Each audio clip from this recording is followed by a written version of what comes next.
Well, I felt like our offense could score. Yeah, I mean, you always feel good about that. Wasn't sure if we could get a stop.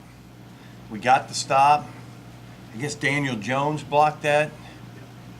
That was big by him. And I don't know, did we have a chance to scoop and score on that, or were they all over him there? I don't even know. I was talking to Kyle. Yeah, we were. Tackle him right away. But I felt like we could score, no question about that.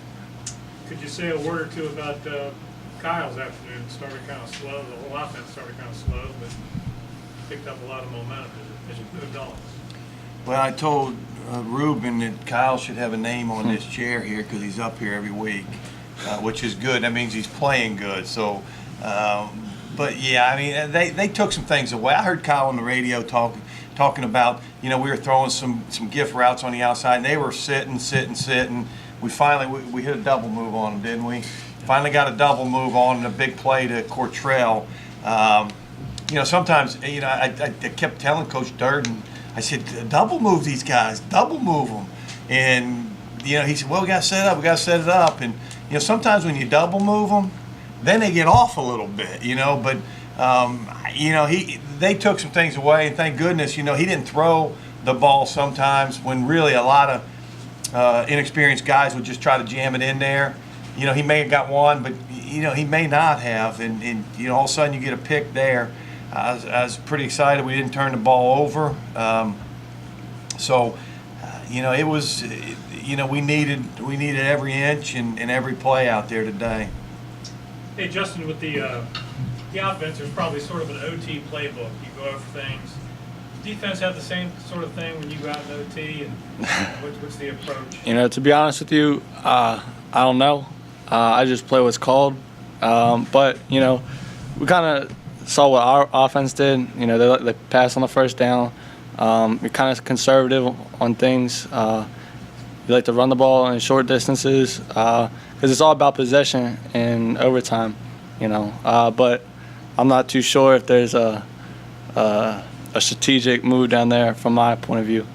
Could you say a word or two about having Kyle and knowing that even with no points midway through the second quarter, you guys would probably figure out a way to get things done? Yeah. Our whole team trusts in Kyle. You look at who he is as a person, a leader on this team for sure. And then aside from that, you look at what he's done so far this year. You can't count out Kyle. And as a defensive player and a defensive unit, we know that he's always going to fight, and so we can never let down on our part. You guys were on the field for a long time. The beginning of the second half looked like some tired bodies out there, but where did you find whatever you had in reserve to make the stops that you needed in the fourth quarter? Yeah, I think whenever you get in that situation, you go back to what you done in the offseason, what you put in. And like I said on the radio, you're always preaching about finishing the drive, finishing the game, finishing the workout. And I think that's when we get tired, that's what we got to think. We got to dig deep as a unit. There's no excuses. Being tired isn't an excuse. Coach, could you speak a little bit about Griffin Trout and that amazing 34-yard kick? Yeah, Griff. He drives me nuts, but I love him, man. He's a piece of work, but I gave him a game ball today. I don't know how many game winners, John, you probably got this, but how many game winners he's had. The dude's he must have ice water in his veins, man, because he just goes up there and kicks. And I've started in practice now, see how far back we can get him. He kicked a 49-yarder in practice and made it by a good amount. So a lot of confidence in him. If we protect it, I think he's going to make them. Kyle, you're down 10 in the second half, but there never seemed like there was a sense of panic on the sideline. What is said in the offensive huddle? What's said in the offensive sideline when you are down 10, it's fourth quarter, and do you have the confidence to figure out that you could probably hit some on them? Yeah, I think first off, first quarter was pretty bad offensively, but in the second quarter we kind of picked it up, and we had a big touchdown, big 2-minute drive at the end of the half, and I think we had some momentum going into the second half, and I think they defended well. I mean, and they defended some stuff like Coach Huesman said, but we knew it was only a matter of time until we would, pick it up and start getting in a groove. And I think anytime you get that first down of the drive, you just kind of loosens you up a little bit, and just across the board, I think.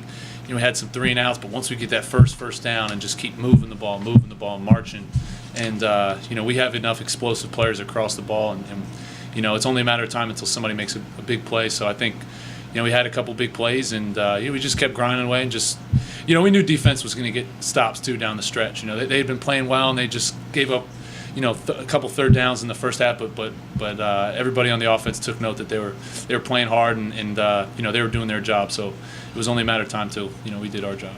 Did you know you were close to Eric Ward's record for touchdown passes? I actually didn't. I didn't know the passing touchdown record. I knew I was close, to be honest, but I didn't know what the exact thing was. I didn't know that I passed it there, and I saw it up on the board, but at that time I think we were a tie game, so I was like head down. I didn't even want any part of that, so just try to stay focused and win the game like we did. Well, okay, you've won now. Now you can think about it a little bit. So just thoughts on getting to this point, and there's a lot of season left to go. A lot of season left. I think I've been blessed with great coaches and great teammates to surround me, and can't say enough about all those guys, and the line, the running backs, and especially the receivers have made some outstanding plays. It just seems like they're always in the right spot, and it makes my job easy. So but most importantly, we got our first conference win, and we got 6 more coming up with no break. So it's going to be a long stretch, but I think this was the first step in a long journey towards the playoffs, and we just got to grind it out. It's a tough conference, and feels good to get our first win. Coach, what does a win like this do for the rest of the season? Down in the stats, down in the fourth quarter, gutting one out, especially 2 weeks from that loss to Elon, still fresh in your mind. It just goes back to we've got so many playmakers, on the offense. You know 10, 7, 10. Those deficits, don't hurt you, and so I actually felt okay even being down 10. How about Drake's catch on the sideline over Huge there, play. man? I mentioned it. No, really. Huge play. So plays like that, people look at, well, Cortrell got the 64-yarder. Tyler Wilkins had another 97. That catch was probably the biggest play of the game right there, and he had to go up and get it. So if you noticed, he was on kickoff cover team. Drake was. So we got a lot of guys. This dude right here, we put him on kickoff. And, he's got the little knee, big baby there, but he's got a little knee issue. And so we took him off, and he didn't run down on the first few, and they returned that one, and Ruben comes up and says, put me on the kickoff team. He went down and destroyed people, man. So, so Drake, Ruben, all these guys are doing things just to help the team in any way they can. So, when Coach West came up to me and said, Ruben wants to run down a kick, I said, run him down, let's roll. And you notice we had a couple really good stops when he was running down there. But he's a winner. He's a winner. And I guess I'm getting him a game ball. I didn't know you broke the record. Congratulations, Thanks. man. I'm going to give him a game ball. I'll get it monogrammed for you. You deserve it. And, Thanks. That's a great deal right there. He passed a great one now, Eric Ward. Yeah, I was going to ask if you could maybe think back and compare the two, or maybe the style of games. Kyle probably throws a little bit more than Eric did, because you guys ran the heck out of the ball in 2008. Yeah, he throws it more and better. Ward, here's the comparison to these two guys, and the only comparison that's probably even close is they both are winners. Winners. They win games. They want to win games. Eric Ward threw the worst ball I think I've ever seen. I probably shouldn't say that. And me and Leg used to say, I'd coach safety, he's coaching the corner, and we sit back and he said, you see Ward's throw? Did you see that ball right there? Can you believe? Somehow, man, that ball got to the receiver. And you guys all remember him. He was incredible. You watch him throw it. The one to Cortrell, E-Dub would have got it about halfway there. But Eric was as good a competitor as I've ever been around.